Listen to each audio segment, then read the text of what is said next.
네, 이항영의 월가이드 시간입니다. 이항영 위원님 나오셨습니다. 안녕하십니까? 네, 안녕하세요. 예, 오늘 인사이트 주제로 시장을 낱낱이 파헤쳐 보겠습니다. 개인 투자자 시장 대비 저조한 성과 왜입니다. 아니, 주식시장에서는 영원히 가져가는 난제이기도 한데요. 올해 들어서도 S&P 대비해서 역시 성과가 개인 투자자들은 저조한 통계가 있네요. 네, 사실 올해뿐만 아니라 전통적으로 보면 개인 투자가들이 시장 대비 좀 저조한 성과를 보이는 것은 동서고금망론하고 네. 같은 일관적인 현상이라고 보고 있습니다. 특히 이제 시장 변동성 시기가 이렇게 좀 확대될 시기, 갑자기 마이너스 3% 갔고 10% 가까이 떨어지다가 또 반등하고 이런 것들이 좀 반복되다 보면 많은 분들이 타이밍을 노리는 투자를 많이 하지만 결코 만족스러운 성과를 보이지 못했던 경우가 왕왕 있습니다. 최근 20년 동안 한번 통계를 제가 다시 한번 자세히 설명드리면 S&P 500은요, 왼쪽에서 세 번째 그림인데요, 연평균 9.5% 상승했습니다. 다시 말씀드리면 이건 JP 모건에서 미국의 투자자들 투자 대상을 대해서 다 통계로 계산한 건데요. 미국의 개인 투자들의 연평균 수익은 3.6%에 불과했습니다.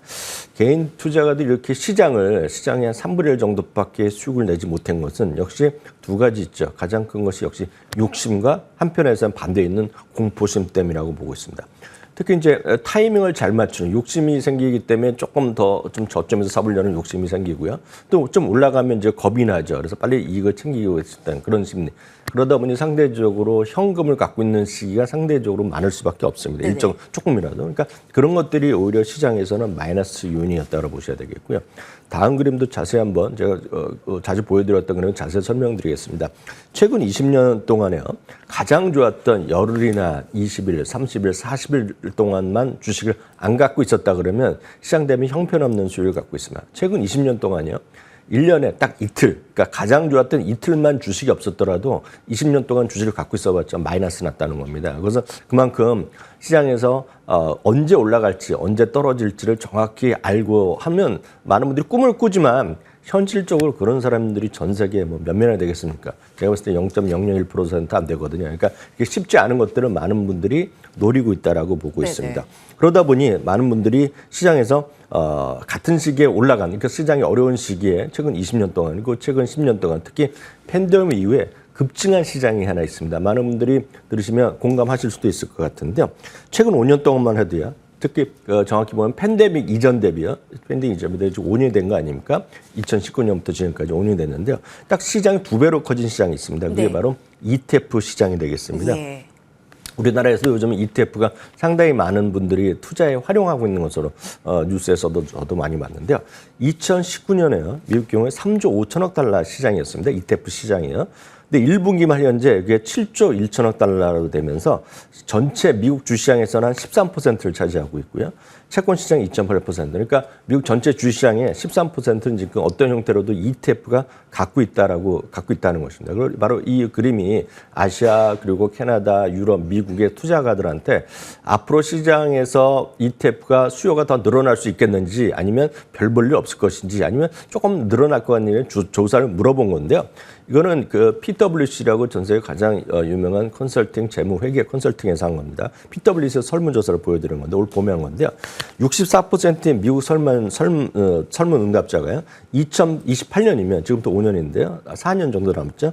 현재 수준 대비 다시 2배로 시장이 확대되면서 연평균 12.5%가 커질 거라고 얘기하고 있습니다. 이렇게 그 ETF 시장이 커진 것은 바로 벤치마크 지수, 즉 S&P 500, 나스닥 이런 것들의 강세가 이어진 건데요. 이것은 가장 직접적으로 말씀드리는 것은 비용이 저렴하다는 겁니다. 왜냐하면 S&P 500을 지금 오늘 현재 기준을 보면 여러분들이 S&P 500을 한 주씩 그냥 산다 그러면 비용이 10만 5천 달러가 됩니다. 한 주씩 다 500주를 사면은요. 반면에 동일 비중이라는 건 500개 주식을 똑같은 비중을 살려고 그러면 싼 주식도 있지만 3,000달러 주식이 있으니까 역설적으로 보면 모든 주식을 3,000달러어치 산다고 생각하시면 최소 1,500만 달러가 들어갑니다. 근데 바로 그것을 S&P 500을 스파이나 SPY나 SP, FY나 여러 가지가 있는데요. 최소 20달러에 지금 S&P 500을 한 주를 살 수 있습니다. 그리고 동일 비중 ETF는 175달러면 투자가 가능하고요. 비용도요.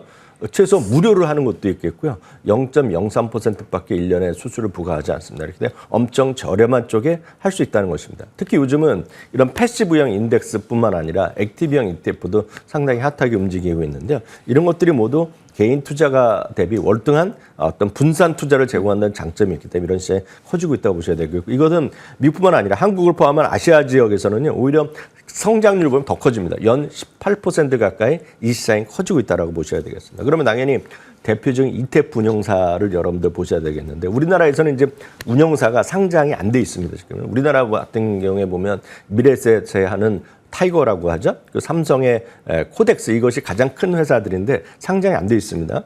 근데 미국은 이게 상장이 돼 있단 말이죠. 전 세계에서 가장 큰 것은 블랙락이 가장 큰 곳이 되겠고요.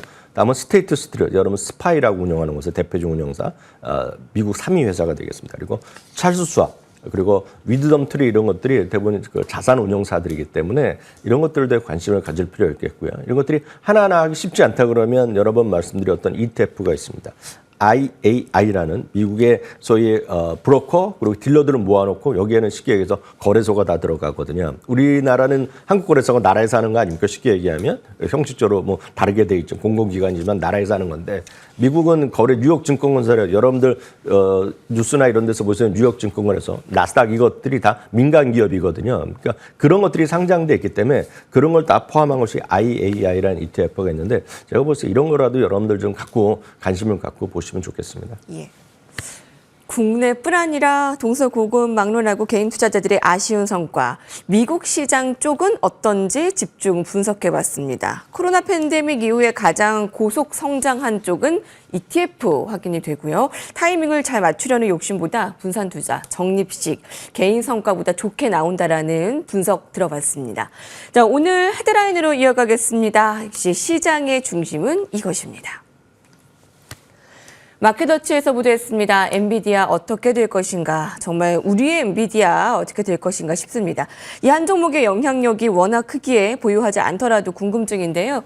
이번 실적 발표 이후 흔들렸고 어제 사상 최대 시가총액 증발 후에 오늘은 뭐 그렇게 회복하지는 못했어요. 어떻습니까? 네, 어제는 정확히 보면 2,750억 달러가 날라갔습니다. 그러니까 300조 원 이상이 사라진 거거든요. 지금 300보다 한 320, 30조 정도가 훌렁 사라졌는데요. 그러다 보니 이제도 걱정들 많고 여전히 기대감이 여전히 있습니다. 다시 말씀드리지만 엔비디아 분명히 좋은 회사지만 엔비디아만 갖고 보시는 것은 시장에서 이렇게 좋은 현상은 아니라 늘 말씀드린 분산 투자의 핵심이라고 말씀드리는 것도 꼭 먼저 좀 기억하시면 좋을 것 같고요. 지난주 실적 발표 이후에 오늘까지 한 14% 이상이 조금 넘게 주가가 하락을 했는데요. 이런 것이 다시 이제 쉽게 얘기해서 마켓워치 기사는 다시 힘을 받기 위해서 뭐가 필요하냐라는 그런 제목으로 여러 증권사의 의견을 보여주고 있는데 대표적인 것이 멜리우스 리서치 얘기를 하고 있습니다. 주가가 다시 제가 약간 풀어서 설명드리면 다시 제대로 오르기 위해서는 워낙 직역을 하면 쉽게 얘기해서 한마디로 뭐 정신 차려서 올라간다 그런 약간은 재미난 표현을 했지만 뭐 순화해서 말씀드리면 제대로 오르기 위해서는 두 가지 정도로 우리가 고민해야 된다는 얘기를 하고 있습니다. 첫 번째는 엔비디아의 마진율을 얘기하고 있습니다. 엔비디아 마진은 엄청 나왔습니다. 70%는 넘지만 지난 분기 실적 발표할 지난주에 발표할 때 소폭 내려갔거든요. 그러니까 이런 것들이 블랙웨어를 발표하면 다시 올라갈 수 있겠느냐 이런 거에 대한 관전 포인트가 있다는 것이 바로 멜리우스의 얘기가 되겠고요. 두 번째는 성장 2026년 이후에도 좋대요. 내년까지 올해까지 좋은데 내년 이후에도 엄청나게 성장력을 유지할 수 있느냐 그에 대한 판단을 해야 된다는 건데 이들의 입장은 AI 투자의 정점 여부 아직도 멀었다는 얘기를 하고 있겠고요. 이거는 젠수랑도 얘기했지만 이제는 AI가 전 산업에 파급을 하고 있고 네. 그런 것들이 실제 돈을 버는데 도움을 주고 있다는 얘기. 그게 대표적인 것이 월마트가 그 얘기한 거거든요. 그러니까 월마트나 메타 플랫폼이 돈 버는 거, 특히 월마트는 이번에 AI에 대한 적극적인 투자를 통해서 소위 데이터를 활용하는데 100배만큼 그 효율이 높아졌다는 얘기를 했거든요. 바로 그런 것 때문에 오늘 달러 제너럴, 달러 트리가 뭐 계속 20% 떨어질 때 월마트는 여러분 관심이 별로 없으셔서 그렇죠. 오늘 또다시 사상체 효과를 갖거든요. 그러니까 가우를 이끌었군요. 예, 그런 힘이라고 보셔야 되겠습니다. 한편 로젠블랙 증권도 비슷한 얘기를 하고 있는데요. 마진율 소폭 하락이 있었지만 결국은 그 정도를 갖고는 시장에서의 하락을 고려할 필요가 없다. 왜냐하면 워낙 마진율이 높다는 얘기를 하고 있겠고요. 블랙웨어의 지연에도 불구하고 하프라인에 엄청난 수요가 고무적인 지속적이다 하면서 목표 주가 $200 유지하고 있고요. 파이퍼 샌들러도 하퍼라인이 하반기에 오히려 증가 세일을 할 것이다. 예상보다 더 많이 팔릴 거다 얘기를 하고 있고요. 켄터 피처럴드도 비슷한 얘기하고 있습니다. 블랙 로얄의 지연은 다소는 설명스럽다. 그렇지만 지연 기간이 고작 1, 2개월인데 엔비디아가 앞으로 갈 길에 비해서 1, 2개월은 아무것도 아니라는 얘기하고 있고요. 웨더부시는 엔비디아가 제공한 인공지능 소위 GPU의 칩이라는 것은 IT 업계의 새로운 어떤 오일이라든가 기름이라든가 금과 같은 역할을 하고 있다는 얘기하면서 AI의 지금 혁명이 지금 막 시작됐고 AI의 패트가 지금 막 시작됐는데 그 파티의 주인공은 지금 한 명밖에 없다는 겁니다. 엔비디아. 그러면서 여전히 긍정적 의견이 있다라고 많다고 보셔야 되겠고요. 실적 발표 후 최소한 11곳의 목표 주가가 상향됐다라는 것도 여러분들 좀 관심 있는 분들은 좀 확인하시면 좋겠습니다. 네. 사실 지금 엔비디아 내리는 거 보고 이제 뭐 $100를 지지하느냐, 뭐 $90 초반까지 내려오느냐 이런 논란이 있는데 월가에서는 $150에서 $200까지 목표가를 상향하고 긍정적으로 보고 있다는 거네요. 그러니까 길게 본다면 지금 한두 달은 아무것도 아니다 이렇게 보고 있다는 거네요. 긍정적으로 본 사람은 그렇게 얘기하는 네. 거고 뭐 부정적으로 본 사람은 뭐 거의 없지만 있죠. 다만 제가 드릴 수 있는 말씀은 딱 말씀하신 거가 한국 투자자의 시각입니다. 한국이나 뭐 아시아 쪽 투자는 그런 얘기 많이 합니다. 뭐 $90의 지지선이다, $100 지지선이다, 그런 것들은 미국의 주식 투자의 본류에서는 제가 지금 감히 말씀드리지만 본류에서 상당히 벗어난 얘기를 하고 있는 거다. 이렇게 말씀드립니다. 예, 한국의 그런 시선으로 혼나는 거죠. 네네 맞습니다. 예, 네. 이제 엔비디아 응원하겠습니다. 자, 다음 미국의 외신 헤드라인 살펴보겠습니다. 금리 인하 명명백백입니다. 9월에 금리 인하 임박하고 있습니다. 월가에서는 상승 모멘텀 의문이다. 또 반대로 페드의 정책 완화 시 지난 30년간 보지 못할 랠리가 기대된다라는 시각이 있습니다. 어렵습니다. 네 맞습니다. 그 금리 인하는 이제 뭐 기정사실로 돼 있죠. 이제 9월 18일입니다. 이번에 9월 18일이니까 우리 시간으로 보면 이제 목요일 새벽에 여러분들 그 소식을 들으실 텐데요. 금리 인하는 기정사실이죠. 그리고 지금 시각으로 보면 25bp 금리 인하 그리고 연말까지 보면 지금 많은 사람들 생각은 100bp. 그래서 9월에 한 번, 그리고 10월에 한 번, 그리고 11월에 한 번, 그리고 12월에는 50bp 하면서 100bp를 얘기하는 것이 월가의 일반적 시각이 맞다라고 보셔야 되겠는데요. 과연 금리가 인하한 이후에 주가 어떻게 되겠느냐. 장기적으로는 분명히 좋겠지만 단기적으로 한두 달은 약간 슬로했던 경우가 왕왕 있었다는 것도 보셔야 되겠고요. 특히 JP모건은 상당히 시장을 여전히 보수적으로 보고 있고 목표 주가가 지금 우리 5,500 정도인데 4,200을 여전히 고수하고 있는 쪽인데요. 연준의 최종 금리 인하는 적어도 소위 오히려 경기 침체에 대한 것들을 오히려 시그널을 주는 거다. 이러면서 상당히 좀 부정적으로 좀 보고 있습니다. 반면에 웰스파고 같은 경우에는 지금 말씀하셨던 대로 지금 지난 30년 동안 보지 못했던 엄청난 랠리에 소위 도화선이 될 수 있다. 얘기하면서 극과 극의 시가 있다라고 보셔야 되겠습니다. 늘 이런 것들을 갖고 누구 편을 들 필요도 하나도 없고 시각은 미국 시장은 오히려 긍정적인 사람, 부정적인 사람이 자유롭게 이해를 얘기하고 하는 그런 거죠. 선택은 오로지 이제 시청자분들이 하시면 되겠다 이렇게 말씀드립니다. 예. 25bp나 50bp 인하에 대해서는 전일 이 시간보다 50bp의 인하가 조금 더 확률은 높아졌습니다. 근데 금리 인하 임박에 대한 월가의 소식들 여러 방면으로 좀 전해드리도록 하겠습니다. 자, 마지막 헤드라인입니다. CNBC가 보도했습니다. 애증의 9월입니다. 뭐 9월의 저주 뭐 이런 말이 많았지만 9월의 저주를 맞이하기 싫었지만 첫날부터 참 보여줬죠. 자, 전통적으로 9월에 증시는 안 좋다라고 했는데 9월에 강했던 또 혹은 더 유독 약했던 그런 주식들을 오늘 분석해 주신다고요. 네, 하나 좀 재미난 통계라면 오늘 따로 준비를 안 했는데요. 9월에 첫날 이제 주가가 떨어졌잖아요. 2% 이상 떨어졌는데 그런 것들이 늘 말씀해 미국은 별의별 통계가 다 있다고 말씀드렸는데요.